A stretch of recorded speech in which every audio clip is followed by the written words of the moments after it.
run a group called the Rainwater Club, work on rainwater harvesting and sustainable water use.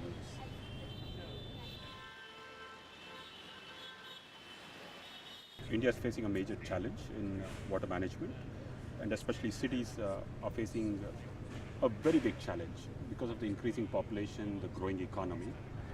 So as things develop, cities are finding that they have to go further and further to get water, and so they're starting to intrude on dams meant for agriculture and irrigation, and the water footprint is growing.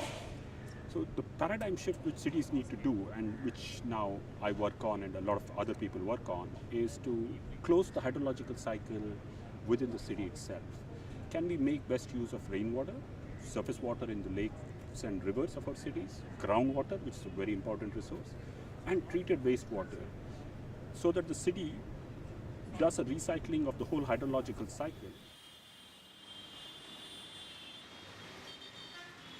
Well, I use the paradigm of the open well, and the open well, or the dug well as it's called, is an old ancient technique which has been used in India for more than 6,000 years now. And the well speaks to you. A dug well tells you about resource availability, it tells you about approaching summer, it tells you how to change behavior, and tells you to use a resource in such a fashion that it doesn't run out. The well talks to you. That's the paradigm that I use. In cities, we've shifted away from the well to taps. The taps no longer talk to us, or the deep bore wells, they no longer talk to us. They don't send us ecological signals.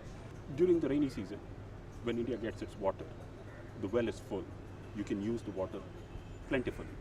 But as summer approaches, the well water starts to decline with the aquifer. Now your behavior has to change. Water is now becoming scarce as a resource. So you have to now temper your behavior and use water less till it's replenished the next year, in the next season. This is the well talking to us. The well also reflects pollution. If you pollute the immediate environs, the well water is polluted. It tells you that you have to change your behavior on the land. This is, it's a powerful notion, and it's a very interesting notion with which we have to look. But the well only talks to those who are willing to listen. The challenge is, how do we get these ecological signals to affect behavior change? And that is the paradigm that we have to move around and get that understanding and that notion. Now that happens at an individual level or at an institutional level.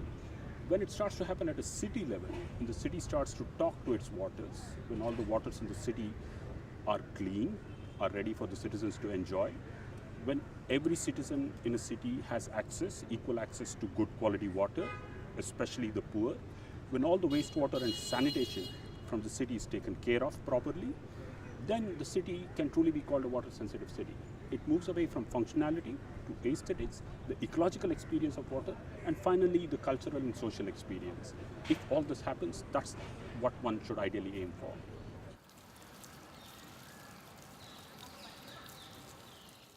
We have to, as a citizenry, become water literate.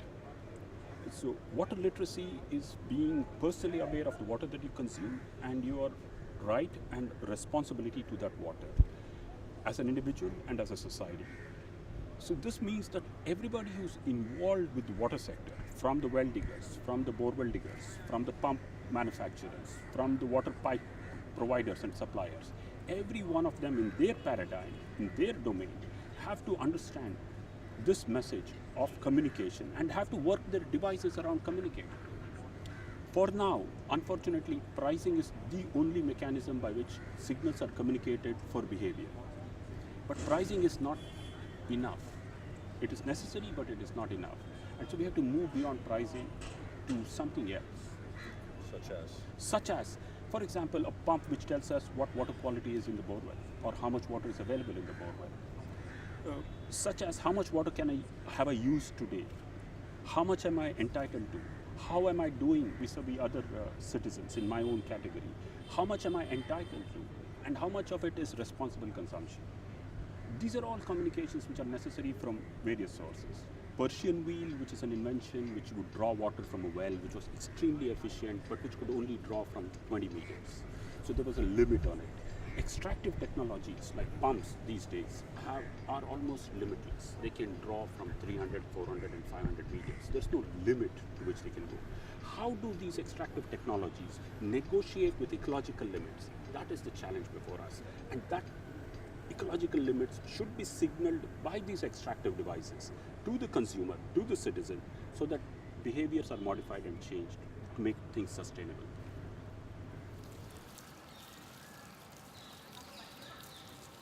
Civil engineering is no longer the answer, in my belief, to a problem which is clearly social in dimension and ecological in dimension. So we now have to re-architect our institutions. We now have to get different kind of expertise and skill sets. We have to rebuild our institutions to be able to face the current challenges. And as we were discussing, the current challenges are one of equity, social justice. How do we get water to all? Which requires community listening and organization skills. And the other is the ecological challenge of water itself running out. The big challenge for us in Indian cities is that those who have access to pipe networks get water at subsidized costs, and those who do not have access suffer the most. The poor who are not connected to the pipe network pay the highest price for water through monies but also through health.